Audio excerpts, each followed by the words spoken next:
आज मैं आपके लिए लेके आया हूँ केमिकल इक्विलिब्रियम, जो कि बहुत इंपॉर्टेंट टॉपिक है बोर्ड पॉइंट ऑफ व्यू से, नीट पॉइंट ऑफ व्यू से, जेई पॉइंट ऑफ व्यू से। और आसान सा टॉपिक है, कुछ खास बात इसमें नहीं है, बट एक क्वेश्चन काफी पूछा जाता है इससे। तो सबसे पहली बात करते हैं हम लोग केमिकल इक्विलिब्रियम की, कि what do you mean by chemical equilibrium. तो केमिकल इक्विलिब्रियम समझने से पहले हम लोग ये समझते हैं कि टाइप्स ऑफ रिएक्शंस क्या होती है। Types of reactions on the basis of direction. वैसे तो बहुत सारे टाइप की रिएक्शंस होती हैं, अलग अलग क्राइटेरिया के बेसिस पे। अभी जो हम लोग बात कर रहे हैं वो डायरेक्शन के बेसिस पे है। तो there are two types of reactions, एक तो होती है इरिवर्सिबल रिएक्शन, दूसरी रिवर्सिबल रिएक्शन। तो बच्चों देखिए यहाँ पे इरिवर्सिबल रिएक्शंस क्या है। इरिवर्सिबल रिएक्शंस का मतलब the reaction which proceeds only in one direction means in forward direction.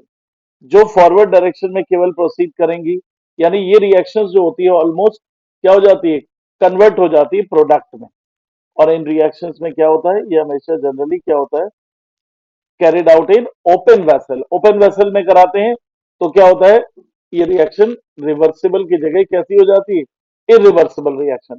For example अगर मान लीजिए ये ओपन वेसल आप लेते हो, इस ओपन वेसल में अगर आप कैल्शियम कार्बोनेट को हीट करोगे, calcium carbonate changes into carbon calcium oxide और कार्बन डाइऑक्साइड गैस जो कि बाहर निकल जाएगी।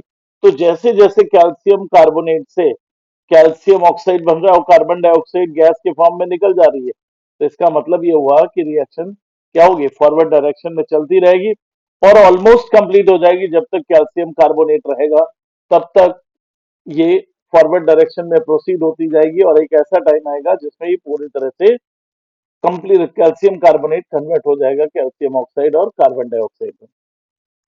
राइट। तो रिएक्ट ये इसमें क्या होता है, रिएक्टेंट्स जो होते हैं, reactants completely converted into completely convert into product.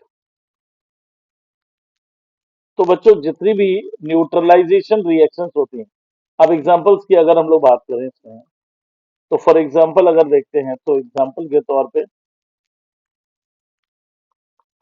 Example में हम लोग देखें तो अगर स्ट्रॉन्ग एसिड और स्ट्रॉन्ग बेस की न्यूट्रलाइजेशन रिएक्शन होगी, तो स्ट्रॉन्ग एसिड और स्ट्रॉन्ग बेस से क्या बनेगा, सॉल्ट प्लस वाटर बन जाएगा। और सॉल्ट प्लस वाटर बनेगा तो ये क्या होगा, ये बैकवर्ड नहीं हो सकती, ये जनरली क्या होती है। और जितनी भी प्रेसिपिटेशन रिएक्शन होती है, for example silver nitrate aqueous plus NaCl aqueous, इनके रिएक्शन से क्या बनेगा, AgCl प्रेसिपिटेट होगा और प्लस क्या बनेगा, NaNO3 एक्वस बन जाएगा। तो ऐसी रिएक्शंस को हम लोग क्या बोलते हैं, इरिवर्सिबल रिएक्शंस बोलते हैं। क्या बोलते हैं, इरिवर्सिबल रिएक्शन। तो आप देखो बेटे, ये तो हो गई इरिवर्सिबल रिएक्शन की बात। Now we are talking about reversible reaction. Reversible reactions, अब समझिए जरा रिवर्सिबल रिएक्शंस क्या होती है। रिवर्सिबल रिएक्शंस का मतलब ये होता है कि the reactions proceeds forward as well as in backward direction. reactions proceeds in both direction, in both direction,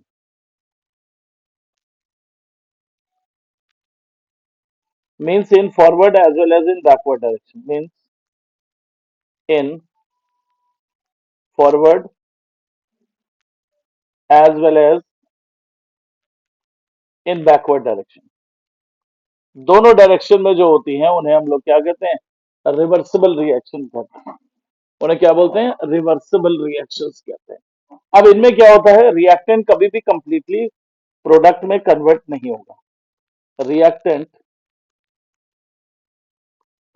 never completely converted into product, never converted completely into product, completely into product। और generally क्या होता है, reversible reactions जो होती हैं बेटे, ये कहाँ होती हैं, these reactions these reactions takes place in closed vessel, takes place in closed vessel, right बच्चों लोग। अब जैसे मान लीजिए इसी रिएक्शन को आपने कराया, कौन सी, कैल्शियम कार्बोनेट की जो हीटिंग प्रोसेस अभी मैंने बताया था आपको। कैल्शियम कार्बोनेट को अगर क्लोज वेसल में आप हीट करते हो तो पहले कैल्शियम ऑक्साइड बन गया, अब कार्बन डाइऑक्साइड बन गया। पहले इनिशियली क्या होगा, ये इसमें कन्वर्ट होगा, फिर क्या होगा, after lapse of time product reactant में कन्वर्ट होना स्टार्ट हो जाएगा। और भी कई सारी रिएक्शन है, जैसे मान लीजिए PCl5 का डिसोसिएशन लेते हो आप, ये कन्वर्ट होता है PCl3 gas plus Cl2 gas में। सिमिलरली जो न्यूट्रलाइजेशन रिएक्शन है, strong acid plus weak base, weak acid plus strong base, weak acid plus weak base, ये जितनी भी रिएक्शंस होगी ये सारी की सारी कैसी होंगी, रिवर्सिबल रिएक्शंस होगी। ठीक है बच्चा लोग। अब जरा हम लोग बात करते हैं कि केमिकल इक्विलिब्रियम होता क्या है, इक्विलिब्रियम का मतलब क्या होता है। केमिकल इक्विलिब्रियम, तो देखो बच्चों आपको पता ही है, जैसे आप भी कोई भी प्रोसेस करोगे, मान लो आपका कोई फ्रेंड है, आप लगातार उसकी हेल्प कर रहे हो, और अगर आपको जरूरत पड़ी और उसने हेल्प करने से मना कर दिया, और उसने हेल्प करने से मना कर दिया, इसका मतलब है फिर कभी भी यूनी डायरेक्शनल प्रोसेस हो गया। अगर आपको दोनों डायरेक्शन से करना है, इसका मतलब जब आपको जरूरत पड़े तो उसको भी हेल्प करनी चाहिए, तभी जो है लॉन्ग टाइम रिलेशनशिप बनती है ना। उसी तरह से इक्विलिब्रियम भी है। इक्विलिब्रियम एक स्टेट ऑफ रिएक्शन है, state of reaction, state of reaction at विच, एक ऐसी रिएक्शन की स्टेट है जहां पे क्या होता है, rate of forward reaction rate of backward reaction के इक्वल हो जाता है। और जब बच्चों जैसे मान लीजिए कोई भी रिएक्शन दी आपने, ए गिव्स बी, ऐसे लिया आपने, तो क्या होता है इसमें, पहले स्टार्टिंग में ए बी में कन्वर्ट हो रहा होगा। मान लीजिए आपने लिया 5 मोल, इसके लिए इसके 0 मोल बने। अब 5 में से ये कंज्यूम्ड होना शुरू हुआ। अब ऐसा टाइम आया कि मान लो 2 मोल इसके कंज्यूम्ड हुए और इसके भी 2 मोल बन गए। मतलब स्टार्टिंग में आपने क्या किया, स्टार्टिंग में ए बी में कन्वर्ट हो रहा था, बी ए में कन्वर्ट नहीं हो रहा था, तो ए से खाली बी का कन्वर्जन था। अब धीरे धीरे जैसे जैसे ए के मोल कंज्यूम्ड होना कम हो जाएंगे, टाइम बीतेगा, इसके मोल कम होते रहेंगे, तो इसकी रेट ऑफ फॉरवर्ड रिएक्शन कम हो जाएगी, अब बी इसमें कन्वर्ट होना शुरू हो जाएगा, और एक ऐसी स्टेज आएगी जब ये फॉलो करेगा forward, rate of conversion of A into B और बी इंटू ए इक्वल हो जाएगा। और उस टाइम में ऐसा होगा कि जो concentration of reactant and concentration of product जो होंगे वो क्या हो जाएंगे, कांस्टेंट। समझिए जरा, यहां पे क्या हो रहा है, कंसंट्रेशन ऑफ रिएक्टेंट और जो प्रोडक्ट होंगे वो कांस्टेंट हो जाएंगे, reactant and product becomes constant. तो ये बेटा इक्विलिब्रियम की स्टेट होती है। अब इसमें इक्विलिब्रियम की स्टेट है, अब हम लोग यहाँ पे बात करते हैं, तो बात हो गई इक्विलिब्रियम।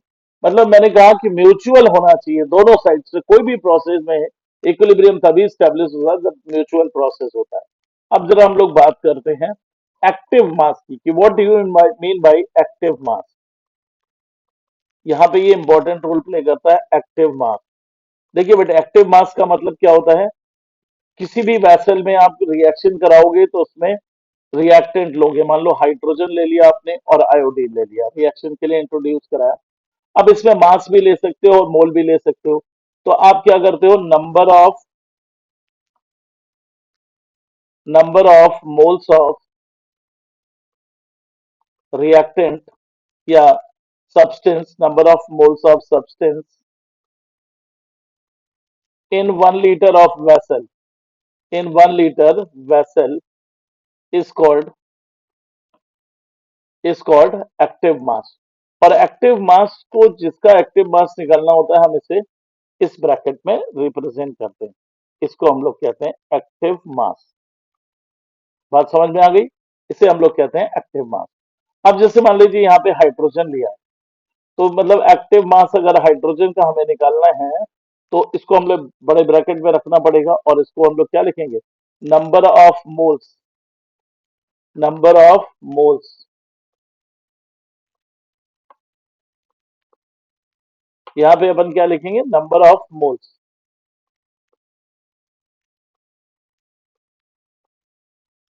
चलो ये बीच में आ गया, मैं देखता हूँ।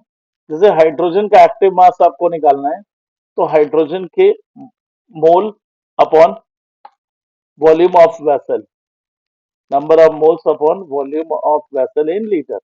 तो इसको अपन ऐसे भी लिख सकते हैं, W by molar weight into volume of vessel in litre. ऐसे लिख सकते हैं हाइड्रोजन के एक्टिव मास को। सपोज दैट आपने ले लिया 4 gram hydrogen, 4 gram hydrogen and 127 gram iodine, I2 are taken in 5 liter vessel. Find the active mass. Find the active mass of H2 and I2. Hydrogen और iodine का आपको active mass निकालना है। तो देखिए बच्चों, अब कैसे इसको हम लोग कैलकुलेट करेंगे, थोड़ा ध्यान दीजिएगा। जैसे हाइड्रोजन का एक्टिव मास अपने को निकालना है, तो अपने मैंने को बताया आपको कि इसका वेट कितना है, 4 ग्राम। इसका वेट है 4 ग्राम। 4 अपॉन कितना हो जाएगा, इसका मोलर वेट होता है 2 इंटू 5 लीटर का वेसल है, तो 4 बाई कितना आ गया, 10। तो 0.4 मोल पर लीटर। अब आप कहेंगे कि सर ये इसको हम लोग मोलर कंसंट्रेशन क्यों नहीं लिख सकते? लिख सकते हैं। एक्चुअली क्या होता है, एक्टिव मास जो होता है, एक्टिव मास वो डायरेक्टली प्रोपोर्शनल होता है मोलर कंसंट्रेशन के, जिसको अपन एम लिख सकते हैं। तो एक्टिव मास जो होगा वो इक्वल टू होगा एफ इंटू कैपिटल है। एम जो होता है यहाँ पे, एफ जो होता है वो एक्टिविटी कांस्टेंट होता है। क्या होता है, एक्टिविटी कांस्टेंट होता है, वो इतना यूजफुल नहीं है। अब देखिए आयोडीन का कंसंट्रेशन अपन निकालेंगे, तो आयोडीन का कंसंट्रेशन निकालने की मोलर कंसंट्रेशन या एक्टिव मास 127 अपॉन इसका मोलर मास हो जाएगा 254 इनटू वॉल्यूम इज 5 लीटर। ये कैंसिल 2 टाइम्स, ये आ गया 1/10। इसका मतलब 0.1 मोल पर लीटर। ये दोनों का एक्टिव मास आ जाता है। ठीक है बच्चों, I hope you got the active mass concept, समझ में आ गया होगा। अब जरा हम लोग बात करते हैं लॉ ऑफ मास एक्शन की। Law of mass action. देखिए बच्चों, अब लॉ ऑफ मास एक्शन क्या होता है, समझिए इसे बहुत ध्यान से। कोई भी रिएक्शन जो होती है वो कांस्टेंट टेम्परेचर पर होती है। किस पे होती है, कांस्टेंट टेम्परेचर पर होती है। लॉ ऑफ मास एक्शन, ये जो रिएक्शन होगी ये कांस्टेंट टेम्परेचर पे, कोई भी रिएक्शन है। अब मान लीजिए रिएक्शन में रिएक्टेंट ओनली वन है, रिएक्शन में रिएक्टेंट ओनली वन है। जैसे A gives product, A gives product है, तो यहां पे अपन क्या लिख सकते हैं, rate of reaction is directly proportional to concentration of A. Rate of reaction is directly proportional to concentration of A. तो आर इक्वल्स टू क्या हो जाएगा, K into concentration of A, where K is constant, K is constant and is called reaction constant, velocity constant